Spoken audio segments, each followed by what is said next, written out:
नमस्कार, आप देख रहे हैं जन टीवी उत्तराखंड और मैं हूं आपके साथ भानु दीक्षित। सबसे पहले नजर हेडलाइंस पर।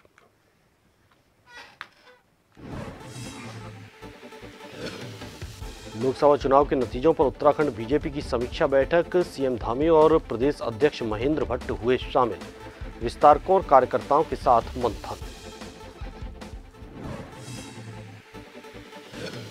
उत्तराखंड एसटीएफ की बड़ी कार्रवाई। दिल्ली से नाइजीरियन ठग अरेस्ट। डॉक्टर बनकर सोशल मीडिया पर महिला से की थी दोस्ती। 13 लाख से ज्यादा हड़पे।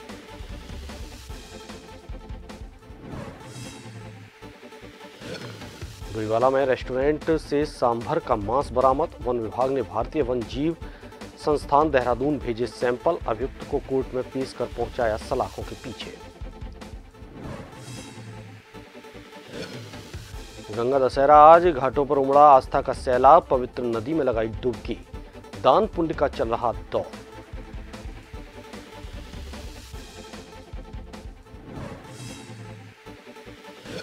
उत्तराखंड में गर्मी से कोई राहत नहीं। देहरादून, उत्तरकाशी और रुद्रप्रयाग में लू का ऑरेंज अलर्ट। 43 डिग्री तक पहुंचा तापमान।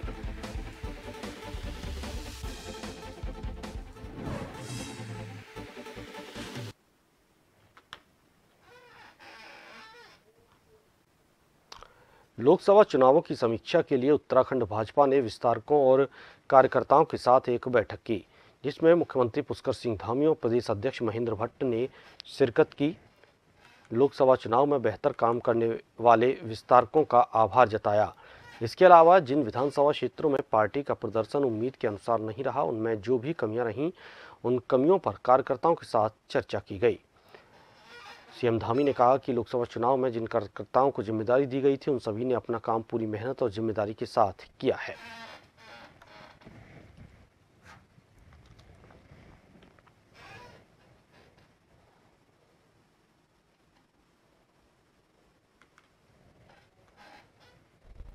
देखिए, चूँकि हमारी संगठन की योजना है, उसमें हमारे बहुत सभी विधानसभा क्षेत्रों में, लोकसभा क्षेत्रों में हमारे प्रमुख कार्यकर्ता जो संगठन के द्वारा उस समय जिनको काम पे लगाया गया था, उनके फीडबैक हैं और आगे हम किस प्रकार से जहाँ भी और हमें कुछ काम करने हैं वो कैसे काम करेंगे। और जो अच्छा काम किया उन सबको हम लोगों ने यहाँ पर आज साथ में मिलकर उसका भी एक तरह से चिंतन भी किया है, सबको बधाई भी दी है और आगे जो काम करने हैं उसकी भी रचना तैयार की है। पार्टी का कार्यक्रम पूर्ण निश्चित होता है। हर चुनाव के बाद हर विधानसभा की समीक्षा की बैठक थी। लगभग 5 माह से हमारे विस्तारक पूर्णकालिक कार्यकर्ता हर विधानसभा में थे। उनके अनुभव साझा हुए। जो बूथ जीते उसमें उनके द्वारा किस प्रकार के प्रयोग किए गए और जिन बूथों में कमी रही थी, कमी के क्या क्या कारक थे, उन सब विषयों की चर्चा इस बैठक में हुई। अभी कोर कमेटी की बैठक होगी। कोर कमेटी की बैठक में भी हम और विषयों पर चर्चा करें। इनके द्वारा आया हुआ जो फीडबैक है उस फीडबैक की वहाँ पर चर्चा करेंगे और आगामी दिनों के जो हमारी जो विधानसभा के बाई इलेक्शन होने हैं उन बाई इलेक्शन के संदर्भ में कोर कमेटी की बैठक में चर्चा करने वाले। लक्सर के युवराज पैलेस में हरिद्वार सांसद और उत्तराखंड के पूर्व मुख्यमंत्री त्रिवेंद्र सिंह रावत पहुंचे, जहां उनका भाजपा कार्यकर्ताओं में फूल मालाओं से उनका स्वागत किया। लक्सर में त्रिवेंद्र सिंह रावत का कई जगह स्वागत किया गया। मुख्य कार्यक्रम में पहुंचकर त्रिवेंद्र सिंह रावत ने कहा कि मैं आप लोगों का आभार प्रकट करने आया हूं। आप लोगों ने मुझ पर भरोसा करके जो ऐतिहासिक जीत दिलाई है, मैं आप लोगों से वादा करता हूं कि मैं आपकी समस्याओं का हर संभव निराकरण करूंगा।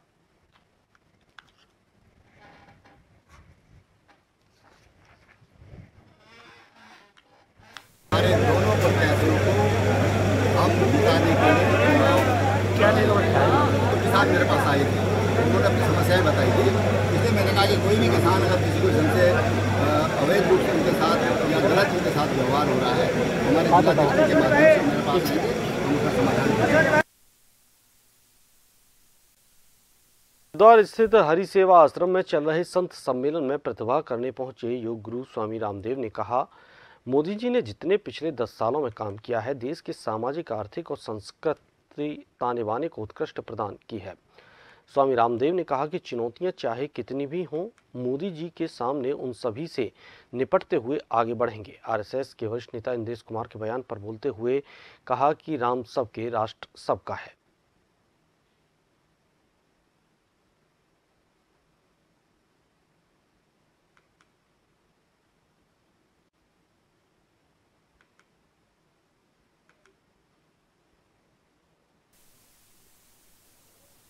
मोदी जी ने जिस तरह से पिछले 10 वर्षों में देश के सामाजिक, आर्थिक, राजनीतिक, सांस्कृतिक ताने बाने को उत्कर्षता प्रदान करते हुए विरासत मूलक विकास की, संस्कृति मूलक समृद्धि की और सर्वहित के साथ सबका साथ, सबका विकास, सबके प्रयास पुरुषार्थ के साथ जो एक कीर्तिमान रचा, हम आश्वस्त हैं। चुनौतियां चाहे जितनी हो देश के सामने, मोदी जी सारे देश को लेकर के आगे बढ़ेंगे, ऐसी हम अपेक्षा।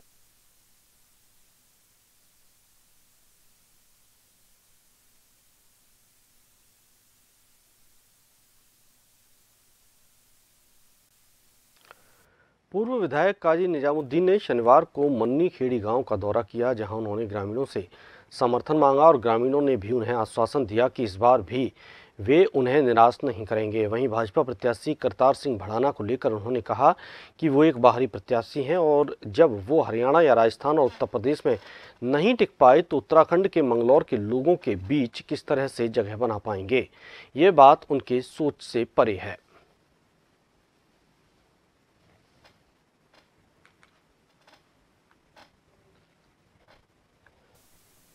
राणा साहब आए हैं, वो अगर काम करते तो अपने विधानसभा सर्किल से क्यों खदेड़ दिए गए, फिर हरियाणा से क्यों खदेड़ दिए गए, फिर राजस्थान गए वहाँ से खदेड़ दिए गए, फिर मध्य प्रदेश गए फिर वहाँ से क्यों भागे, फिर उत्तर प्रदेश आए वहाँ से क्यों भागे। एक जगह चुनाव लड़ते हैं तो दोबारा वहाँ से क्यों चुनाव नहीं लड़ते। ये उनके राजनीतिक चरित्र पर एक बड़ा प्रश्न चिन्ह सभी जनता लगा रही है और वो सवाल उनसे हरिद्वार में, मंगलौर में भी पूछा जाएगा। 2013 की केदारनाथ आपदा की बरसी पर प्रदेश अध्यक्ष करण माहरा ने राज्य सरकार की आपदा प्रबंधन की व्यवस्था को लेकर सवाल उठाए हैं। वहीं करण माहरा ने कहा कि केदारनाथ त्रासदी को 11 साल बीत चुके हैं, लेकिन सरकार ने अब तक आपदा से कोई सबक नहीं लिया है, जिसका परिणाम वनाग्नि, बाढ़, लैंडस्लाइड्स, बादल फटना और सड़क दुर्घटना से हर साल प्रदेश में सैकड़ों लोगों की मौत होती है।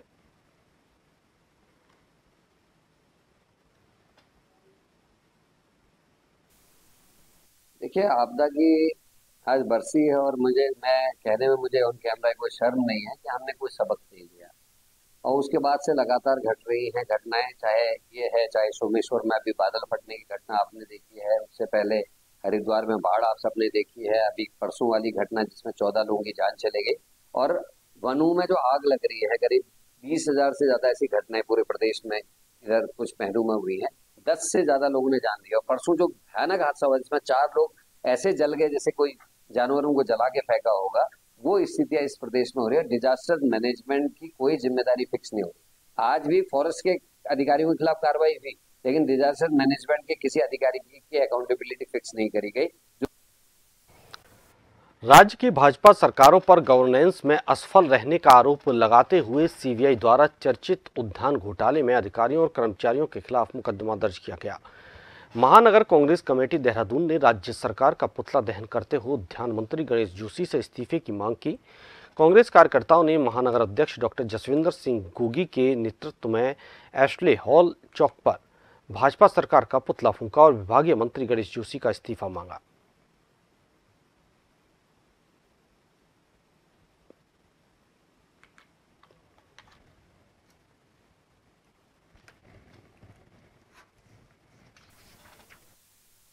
उद्यान विभाग में करोड़ों का घोटाला हुआ है, जिसपे कि सीबीआई ने कुछ अधिकारियों पे मुकदमा दर्ज भी किया है।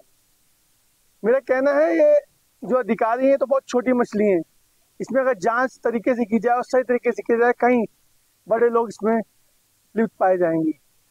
और नैतिकता के आधार पे जो विभागीय मंत्री है गणेश जोशी जी का इस्तीफा तत्काल होने देना चाहिए, लेकिन मुझे लगता है कि नैतिकता का ना शब्द भी इनमें नहीं है, इसलिए मुख्यमंत्री को इस पूरे प्रकरण में हस्तक्षेप करना चाहिए और गणेश जोशी का इस्तीफा लेना चाहिए, जिसने पूरे ही 17 जून सोमवार को पूरे देश में बकर ईद मनाई जाएगी, जिसे देखते हुए लोहाघाट में बकरा ईद को शांतिपूर्ण तरीके से संपन्न कराने को लेकर एसपी चंपावत के निर्देश पर रविवार को लोहाघाट थाने के एसएचओ अशोक कुमार के निर्देश पर दोनों समुदायों की लोहाघाट थाने में बैठक आयोजित की गई। बैठक में एसएचओ ने बकरा ईद को शांतिपूर्ण तरीके से मनाने की अपील की।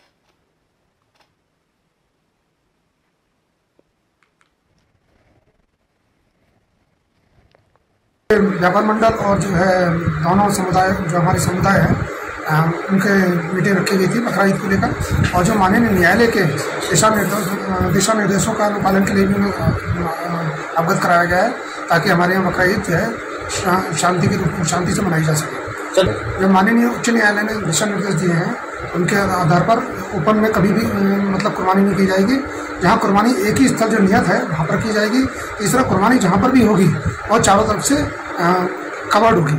कल ईद का पर्व है, कल ईद की कुर्बानी है। मेरे यही हाथ जोड़ के सारे जो सरकारी गाइडलाइंस हमारे मुख्यमंत्री पुष्कर धामी ने जो गाइडलाइंस, उसके फालतू कोई उसके इधर उधर ना जाए, उस गाइडलाइन का पूरा पालन करें। और ईद की सबको, पूरे लोहाघाट वासियों को, नगर वासियों को ईद की शुभकामनाएं। डोईवाला के जौलीग्रांट क्षेत्र में बीती रात चंदन तस्करों ने चंदन प्रजाति के हरी पेड़ों पर आरी चला दी। जब स्थानीय लोग पेड़ गिरने की आवाज सुनकर उठे तो चंदन तस्कर भाग खड़े हुए, लेकिन तब तक वो 2 हरे पेड़ों को काट चुके थे। जौलीग्रांट निवासी नरेंद्र ने बताया कि उन्होंने अपने घर के पास कुछ चंदन प्रजाति के पेड़ लगाए हुए हैं। उन्होंने बताया कि सुबह होते ही सूचना वन विभाग और स्थानीय पुलिस को दी गई। वन विभाग और पुलिस ने मामले में जांच शुरू कर दी है।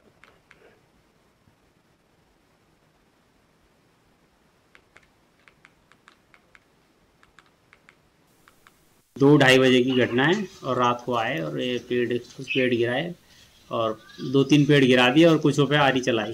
काफ़ी आदमी थे और जब पेड़ गिरते हुए उठे हम तो फिर वो भागते हुए नज़र आ गए थे। हमें करीबन 13-14 साल पुराने पेड़ थे और उन्हें काटने की कोशिश करी। चोरों के इतने हौसले बुलंद हैं कि वो रात को आके घर के पास में से ही पेड़ काट के ले जा रहे। इसमें करीबन कुल 8-10 पेड़ रहे होंगे, जिसमें से 2 पेड़ मैंने गिरा दिए और 2-3 पे आरियाँ चली हुई हैं। तो घटना विभाग को दिए, वो आए हैं, देख के चले गए। वो अभी कोई आश्वासन नहीं दिया उन्होंने। और चौकी को भी इंचार्ज किया था उन्होंने, और हमारे पार्षद साहब भी आए थे, उन्होंने देखा है। और अध्यक्ष साहब भी आए थे सागर वनवासी जी, उन्होंने भी देखा है। उन्होंने कहा हम बात करेंगे कि चौकी में भी बात करेंगे, ये कौन आ रहे हैं, इनके हौसले इतने बुलंद हैं कि ये पेड़ों को रात को काट के ले जा रहे हैं। कल घर में से कुछ और सामान भी उठा के ले जाएंगे इस तरीके से। अब क्या चाहते हैं? इसे कार्रवाई की जाए। जो भी चोर ये ऐसे काम कर रहे हैं, इनके हौसले इतने बुलंद हो गए हैं कि ये घर के पास से आके पेड़ काट के ले जा रहे हैं। इनके कड़ी कार्रवाई की जाए। आप इंदर सिंह राठौर, अपर जिला। उत्तर भारत के सुप्रसिद्ध मां पूर्णागिरि मेले की प्रशासनिक रूप से समापन की घोषणा कर दी गई है। आपको बता दें कि 82 दिन चले इस मेले में लगभग 25 लाख श्रद्धालुओं ने मां पूर्णागिरि के दर्शन किए। सरकारी विभाग के 500 के आसपास कर्मचारी इस मेला ड्यूटी में लगे रहे हैं। इस साथ ही इस मेले में प्रतिदिन 35 से 40 हजार तक श्रद्धालु दर्शन करने के लिए पहुंचते हैं। इस क्षेत्र में लगातार भंडारे चलते रहे। मेला क्षेत्र में विद्युत व्यवस्था इस बार सबसे अच्छी बताई गई। साथ ही सफाई व्यवस्था भी काफी अच्छी रही।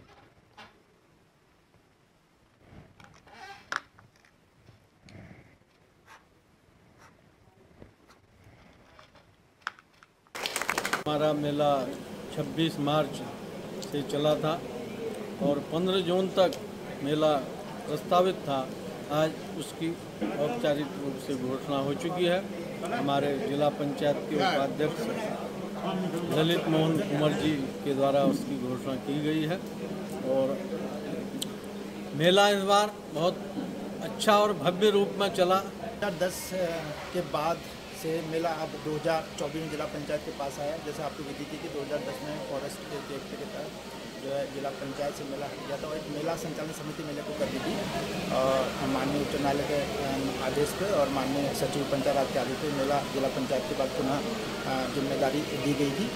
इसके तहत 26 मार्च 2024 से मेला यह वर्ष 2024 का प्रारंभ हो और आज 15 जून 2024 को इस मेले के सरकारी व्यवस्था के समापन का कार्यक्रम अभी हमने जस्ट पूरा किया है। उत्तराखंड क्रांति दल ने सरकार से उत्तराखंड को चीड़ मुक्त करने की मांग की है। यूकेडी के केंद्रीय अध्यक्ष पूर्ण सिंह कठैत ने कहा कि चीड़ के कारण उत्तराखंड के कई स्थानीय वनस्पति विलुप्त अवस्था में पहुंच गए हैं। उन्होंने कहा कि आज उत्तराखंड के जंगलों में आग लगने का मुख्य कारण चीड़ ही है।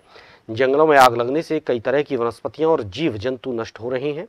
इसके कारण जंगली जानवर भी गाँव की तरफ रुख कर रहे हैं। उन्होंने कहा कि अगर चीड़ के पेड़ों को समाप्त किया जाए तो उत्तराखंड के कई वनस्पति अपने आप उग जाएंगे।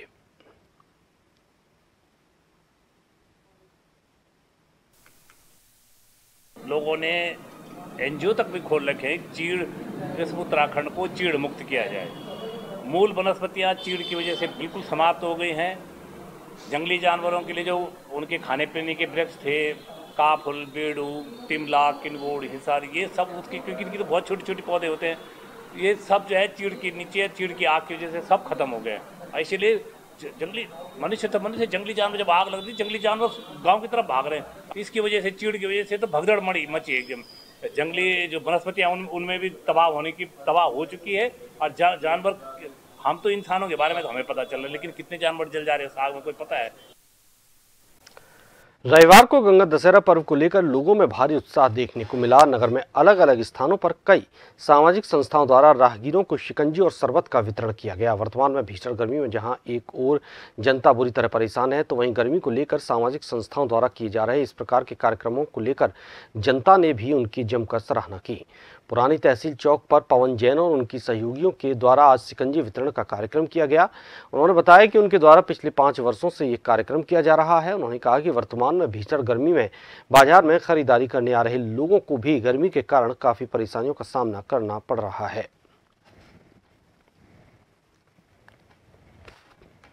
ये गंगा दशहरा के उपलक्ष्य में ये विगत 5 वर्षों से मैं ये शिकंजी का प्रोग्राम करता हूँ रामनगर में, और इसी संदर्भ में आज भी शिकंजी बांटने का प्रोग्राम मैंने रखा है।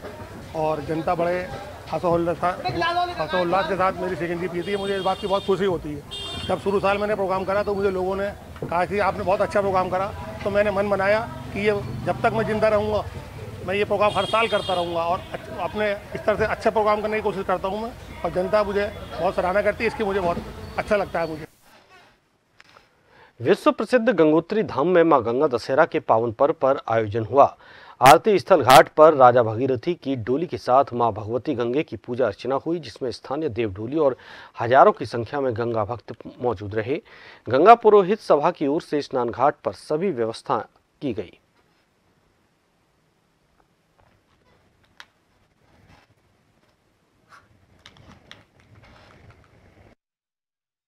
आज के दिन राजा भगीरथ की जो मूर्ति है उसको लेकर हम गंगा तट पर जाते हैं। माँ भगवती की वो डोली को लेकर हम वहाँ पर गए राजा भगीरथ के साथ, और राजा भगीरथ ने अपने हाथों से माँ पति पावनी भागीरथी की आज पूजा की।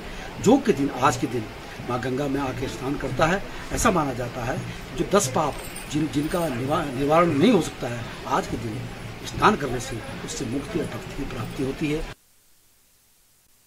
नैनीताल के ग्रामीण क्षेत्रों में बारिश न होने से काश्तकार परेशान हो रहे हैं। इस बार सिंचाई का पानी भी उपलब्ध नहीं है, तो वहीं बारिश न होने से सिंचाई की नहरें सूखी हैं। नैनीताल से 10 किलोमीटर दूर क्षेत्रों में फसल चौपट है। काश्तकार ने कहा कि हमारी रोजी रोटी खेतों पर निर्भर है, स्कूल के बच्चों की पढ़ाई भी खेती पर निर्भर है, ऐसे में बच्चों को कैसे पढ़ाएंगे। ग्रामीण का कहना है कि इस बार की गर्मी अधिक है, अगर जल्द बारिश नहीं हुई तो किसानों को बड़ी परेशानी झेलनी होगी।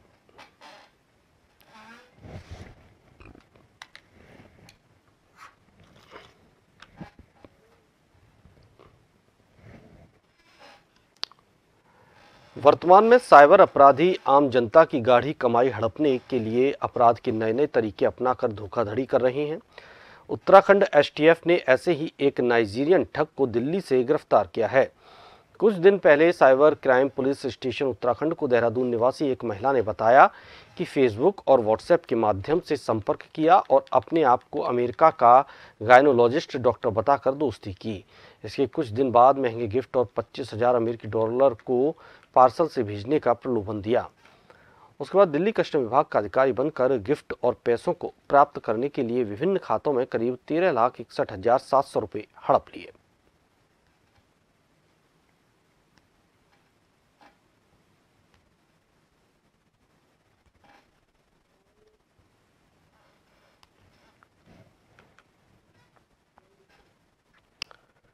पौड़ी में गुमखाल और सतपुली के बीच कुल्हड़ मोड़ के पास एक मैक्स वाहन तड़के सुबह करीब 6 बजे अनियंत्रित होकर 150 मीटर गहरी खाई में जा गिरी। सूचना मिलते ही पुलिस टीम सहित एसडीआरएफ घटनास्थल पर पहुंची। वाहन में 9 लोग सवार थे जो कोट द्वार पूजा में सम्मिलित होने जा रहे थे। एसडीआरएफ रेस्क्यू टीम ने स्थानीय पुलिस के साथ मिलकर अत्यधिक विषम परिस्थितियों में सभी घायलों को स्ट्रेचर के माध्यम से मुख्य मार्ग तक पहुंचाया।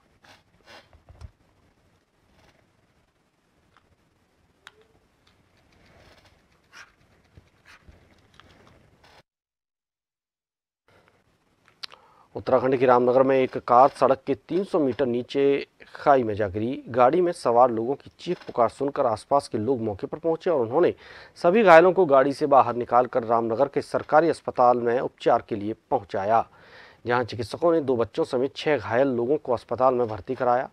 प्राथमिक उपचार करने के बाद उनकी हालत गंभीर होने के चलते उन्हें हायर सेंटर रेफर कर दिया गया। तो वहीं अस्पताल पहुंची पुलिस ने घायलों को परिजनों से घटना को लेकर जानकारी ली और जांच शुरू कर दी।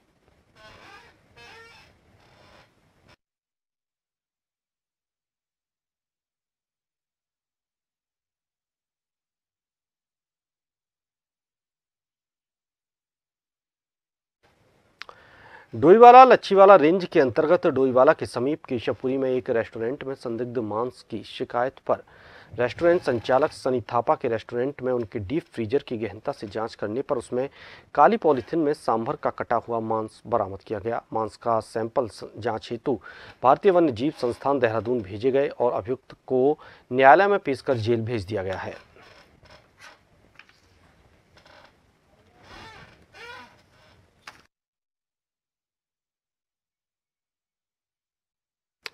इसी के साथ इस बुलेटिन में फिलहाल इतना ही। नमस्कार।